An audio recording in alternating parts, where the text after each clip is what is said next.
சீர்காழி சுற்றுவட்டார பகுதிகளில் சாகுபடி செய்யப்பட்டுள்ள சம்பா பயிரில் பரவி வரும் புகையானை கட்டுப்படுத்த அரசு நடவடிக்கை எடுக்க வேண்டும் என்று விவசாயிகள் கோரிக்கை விடுத்துள்ளனர். மயிலாடுதுறை மாவட்டம் சீர்காழி மற்றும் அதன் சுற்றுவட்டார பகுதிகளில் இரவை காவேரி நீர் மற்றும் மழை நீரை நம்பி சுமார் 1000 ஏக்கரில் சம்பா சாகுபடி செய்யப்பட்டுள்ளது. நெற்பயிர்கள் தற்போது அறுவடைக்கு தயாராகி வரும் நிலையில் கடந்த சில தினங்களுக்கு முன்பு பெய்த மழை மற்றும் பனிப்பொழிவு காரணமாக ஒரு புகையான் தாக்குள்ளாகி வருகிறது. இதனால் நெற்பயிர்கள் திட்டாக காய்ந்து கதிர்கள் பதறாகி வருகிறது. புகையான் தாக்குதலை கட்டுப்படுத்த வயல்களிலும் பலவிதமான பூச்சி மருந்துகளை தெளித்தும் மின்னல் வேகத்தில் பரவி வருகிறது. இதனால் விவசாயிகள் என்ன செய்வது என்று தெரியாமல் தவித்து வருகின்றனர்.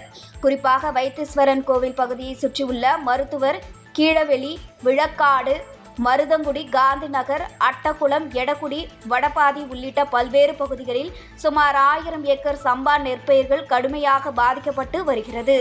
வேளாண் துறை அதிகாரிகள் பாதிக்கப்பட்ட விளைநிலங்களை உடனடியாக ஆய்வு செய்து புகையானை கட்டுப்படுத்த உரிய நடவடிக்கை எடுக்க வேண்டும் எனவும் பாதிக்கப்பட்ட பயிர்களுக்கான இழப்பீடு வழங்க வேண்டும் எனவும் விவசாயிகள் கோரிக்கை விடுத்துள்ளனர்.